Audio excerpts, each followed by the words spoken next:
My parents said they couldn't afford 2 tickets, so my sister went on vacation. When they returned, they regretted everything. "Morgan, honey, we can only afford 1 ticket this time. Brittany really needs this, she's been through so much lately." That's what my mother said to me over Sunday brunch at their place, like she was commenting on the weather. Just casual. Like my feelings didn't matter at all. They were planning their annual trip to Hawaii, 2 weeks of beaches and Mai Tais, and apparently, there was only room for 1 daughter. Guess which one got left behind? I'm Morgan, and for 26 years, I've been the family ATM. The reliable one. The one who showed up when everyone else bailed. I paid for their mortgage when Dad's contracting business hit rough patches. I bought Mom's Lexus when hers died. I covered Brittany's rent more times than I can count. But love in my family always came with a price tag attached, and I was the only one paying. When they got back from that trip, tanned and relaxed, they walked into a house that looked completely different. Not trashed, emptied. Every single thing I'd ever purchased was gone. The Samsung fridge, the leather sectional, the washer and dryer set, Brittany's bedroom furniture. All of it. Vanished. I didn't vandalize anything. I didn't break in. I simply took back what was mine, backed up by 10 years of receipts, bank statements, and a lawyer who smiled when she saw my documentation. "Most people don't keep records like this," she'd said. Well, I learned early that in my family, love was conditional, and I'd better have proof of every transaction. That Sunday brunch should have been nothing special. We met at their house in the suburbs, the house I'd been helping pay for since I was 21. Mom made her famous cinnamon rolls, Dad grilled bacon on the back deck, and Brittany showed up late, as usual, hair still wet from the gym. "So, we've been looking at packages," Mom started, pulling out her iPad with that excited gleam in her eye. "Maui this time. 2 weeks. There's this amazing resort right on the beach." I felt it coming. That familiar sinking feeling in my stomach. "The thing is," Dad chimed in, not quite meeting my eyes, "the flights are pretty steep right now. We can swing 3 tickets if we do the red eye and stay at the cheaper hotel, but..." He trailed off, and I watched him and Mom exchange one of those looks. The kind that said they'd already made their decision and were just working up to telling me. Brittany was scrolling through her phone, not even pretending to pay attention. She knew. Of course she knew. She always knew when things were about to go her way. "We think Brittany should come with us," Mom finally said, reaching across the table to pat my hand like I was a child being told I couldn't have dessert. "She's been dealing with so much stress lately. The breakup with Trevor, losing that marketing job. She needs this, Morgan. You understand, right? You're so strong. You've always been our rock. Our rock. Their rock. The thing you stand on to reach higher ground, then leave behind once you're up. I want you to understand something about my sister Brittany. She's not a bad person, not really. She's just never had to be anything other than the favorite. With her auburn hair, bright laugh, and ability to light up any room she walks into, she's been the center of our parents' universe since birth. I was the afterthought. The practical one. The backup plan. Brittany dropped out of state college after 2 years to find herself. That search apparently required a studio apartment in the arts district that I helped pay for. When she decided to become a social media influencer, I bought her camera equipment, ring lights, and editing software. When her car, a Honda I'd purchased, got totaled because she was texting and driving, I bought the replacement. A used Toyota, but still. $17,000 I didn't have saved up. I started contributing to the family finances the summer after my sophomore year at community college. Dad's construction company lost a major contract, and suddenly there wasn't enough money for basics. Mom sat me down, eyes red from crying, and explained they might lose the house. I was working 2 jobs already, mornings at a coffee shop, evenings doing data entry from home. I gave them everything I'd saved for textbooks. $600. That $600 became $800 a month. Then $1,000. Then more whenever emergencies came up. And they always came up. When I finally landed my job in medical billing at Memorial Hospital, decent pay, good benefits, the first real stability I'd ever known, Mom actually cried with relief. But it wasn't relief for me. It was relief that their financial safety net was now permanent. I remember the day I bought myself a car. A real car, not some beater held together with prayers and duct tape. A certified pre-owned Mazda, nothing extravagant, but mine. I drove it to their house, proud, ready to show them what I'd accomplished. Mom took one look and frowned. That must have cost a fortune. Do you really need something that nice, Morgan? There are plenty of reliable used cars for half that price. I'd paid cash. Saved for 2 years. But somehow, spending my own money on myself was excessive. Meanwhile, Brittany was posting photos of her brunch spots and boutique hauls, most of it funded by Mom and Dad, who were funded by me. When I moved into my own apartment last year, a 1-bedroom in a quiet complex across town, Dad actually asked if I was abandoning the family. I was 25 years old. I'd been paying a chunk of their mortgage since I was 21. But wanting my own space? That was abandonment. Brittany had moved out at 19 and no one said a word. The breaking point, or what should have been the breaking point, came on my birthday last year. I turned 26 on a Wednesday. They took me to Olive Garden, let me choose my own tree, and when the check came, Dad slid it across the table to me with a wink. Your treat, right, birthday girl? I paid. I always paid. That night, after I'd gotten home and was lying in bed staring at the ceiling, Mom called. Her voice had that soft, guilty edge that I'd learned meant she wanted something. Sweetheart, I hate to ask, but Brittany's behind on rent again. Could you spot her? Just until she gets that brand deal she's waiting on. The brand deal never came. I sent $800 the next morning. I skipped vacations. I wore the same winter coat for 5 years. I cut my own hair to save money. And every single bonus check, every tax refund, every bit of extra money that came my way went to them. I told myself it was temporary. I told myself they'd pay me back. I told myself this was what family did. But family is supposed to go both ways. And in mine, love only flowed in one direction, out of my bank account. After that brunch, after they casually mentioned I wasn't invited to Hawaii, something inside me went cold. Not angry. Anger would have been too hot, too reactive. This was different. This was clarity, sharp and surgical. I drove home in silence, my hands tight on the steering wheel. When I got to my apartment, I didn't turn on the TV or make dinner.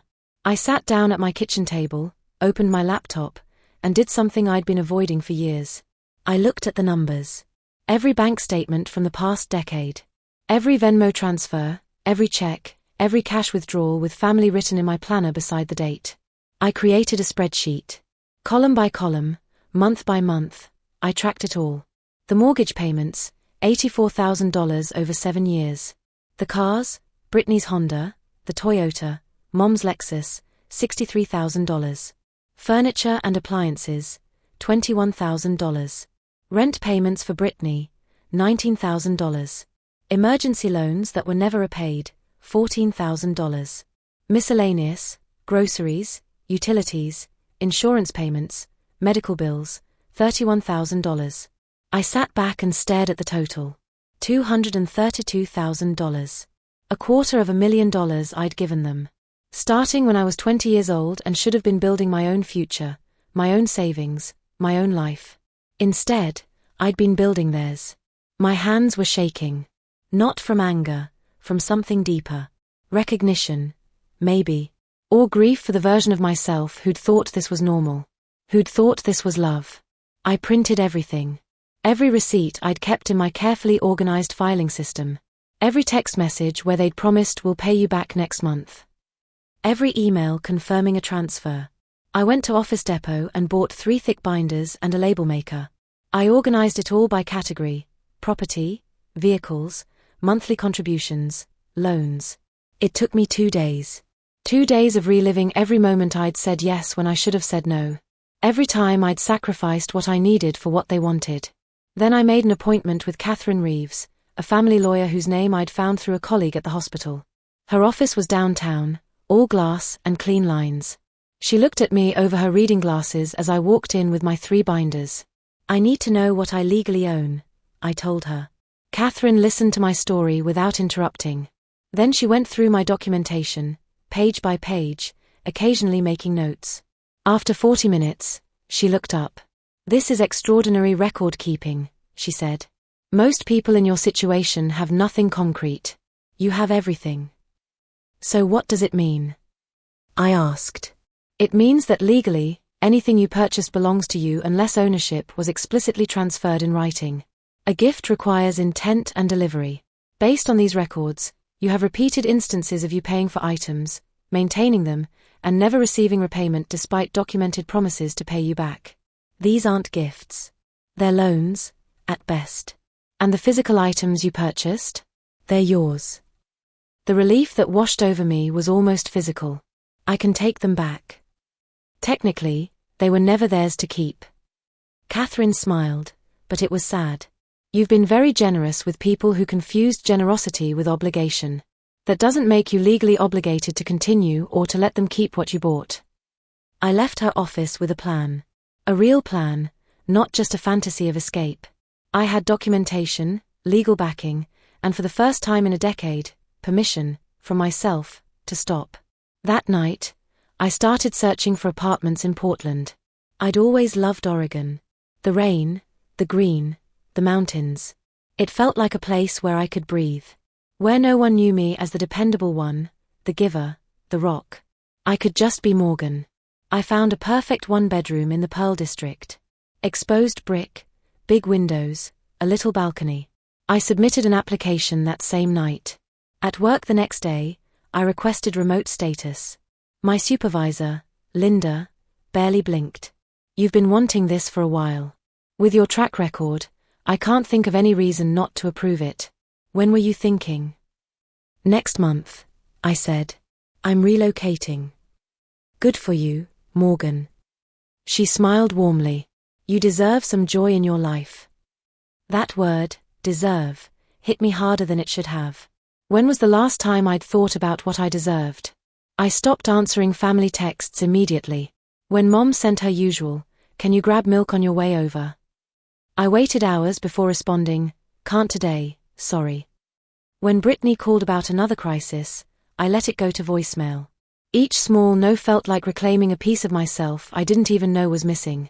They left for Hawaii on a Thursday morning.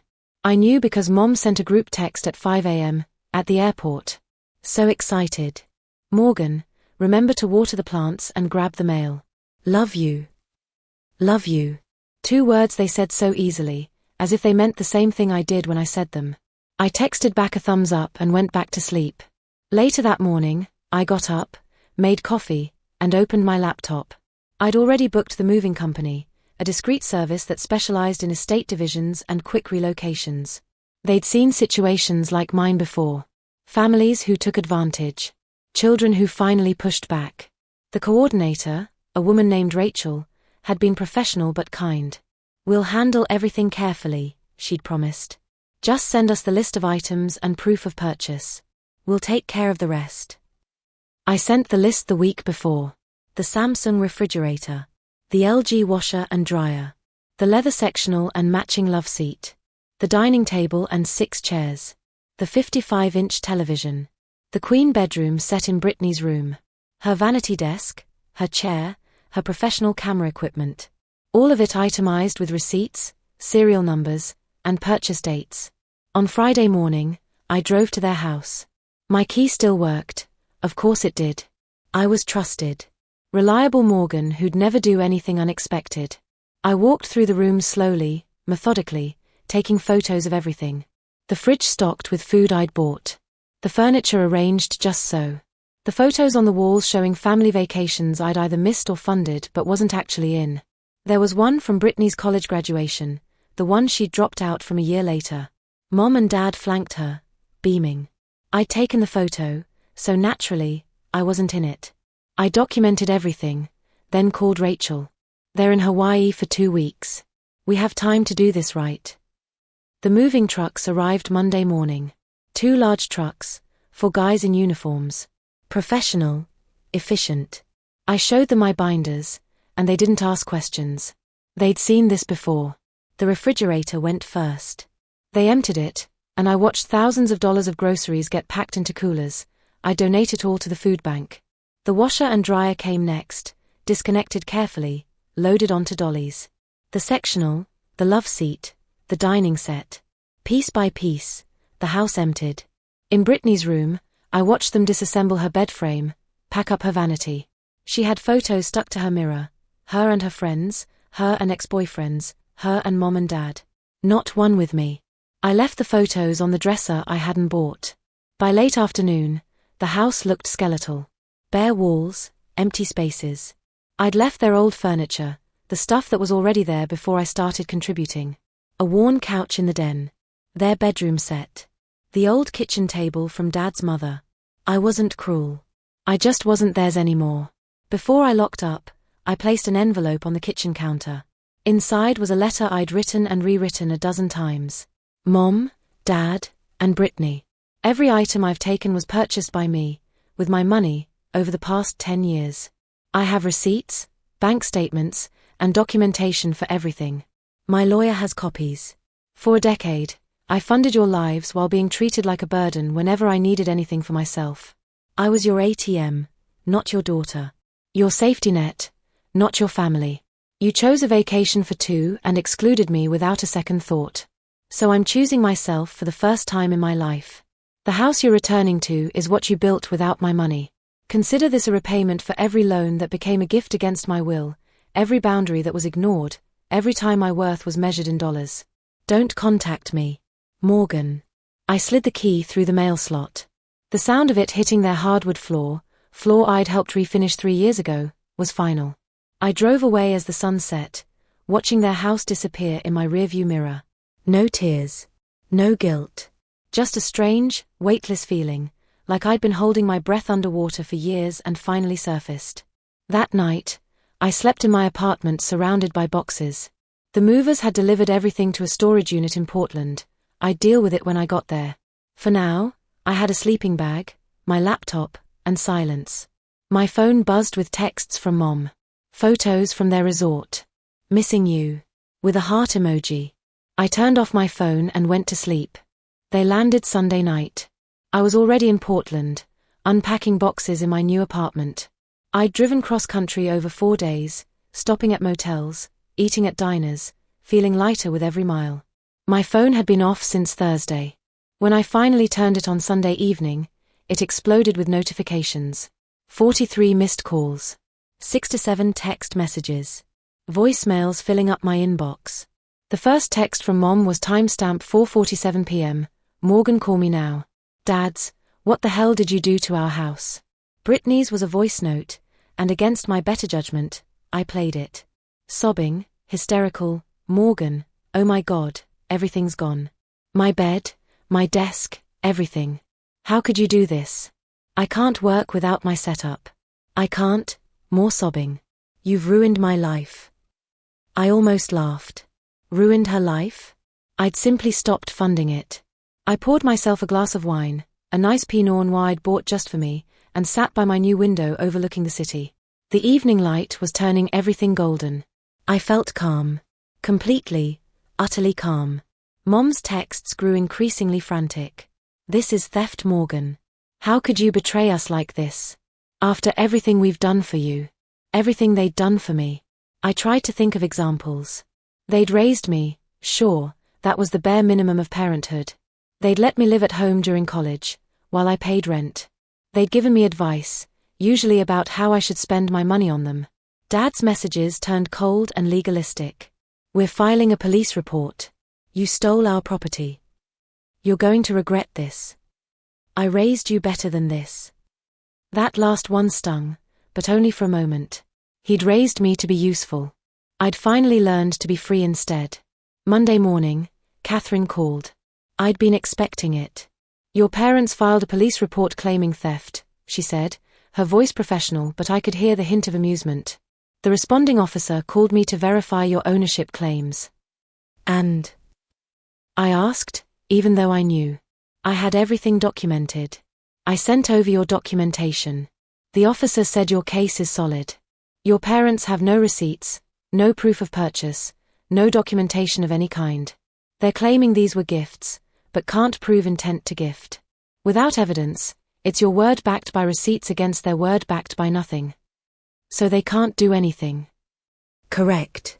The officer advised them that this is a civil matter at best, and that pursuing it would likely be unsuccessful and expensive. He suggested family mediation, but... She paused. I told him you weren't interested in contact. Thank you, Catherine. Morgan, she said, softer now. I've been doing this for 20 years. I've seen a lot of family cases. This one? You did everything right.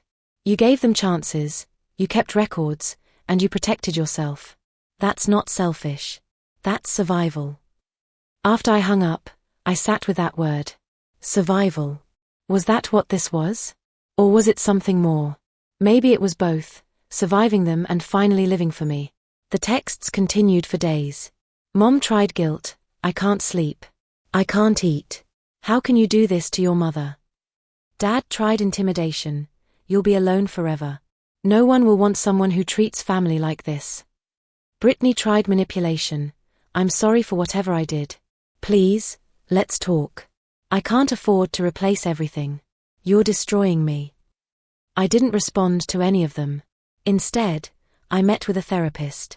Her name was Dr. Chen, and she had kind eyes and a direct way of speaking that I appreciated. Tell me about your family, she said in our first session. I told her everything. The money, the expectations, the Hawaii trip. The way I'd felt invisible unless I was useful. When I finished, she leaned back in her chair. Morgan, what you're describing is financial exploitation. It's a form of abuse. You were parentified, made responsible for your parents' well-being when you were barely an adult yourself. Abuse. I'd never thought of it that way. It wasn't yelling or hitting. It was subtler. Death by 1,000 transactions. What you did, Dr. Chen continued, was set a boundary. A big one, yes. But boundaries aren't cruel. They're necessary. They think I'm cruel, I said quietly. People who benefit from your lack of boundaries will always think boundaries are cruel, she replied. That doesn't make them right. 3 weeks after they returned, a certified letter arrived at my Portland address. I don't know how they got it, probably through the hospital's HR department, though that would have violated policy. I made a mental note to address that later. The letter was from a law firm, Delaney and Associates. A demand letter threatening to sue me for theft, emotional distress, and damage to property. I called Catherine immediately. She read it over the phone, and I could practically hear her rolling her eyes. This is a scare tactic. There's no case here. Let me handle it. She sent a response that was 3 sentences long. Every item removed was purchased and documented by my client with proof of ownership. Your clients have no legal claim to property they did not purchase.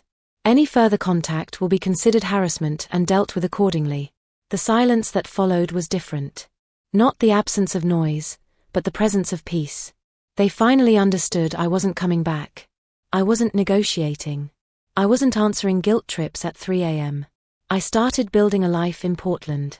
A real life, not the shadow version I'd been living. I joined a hiking group and spent weekends exploring Forest Park.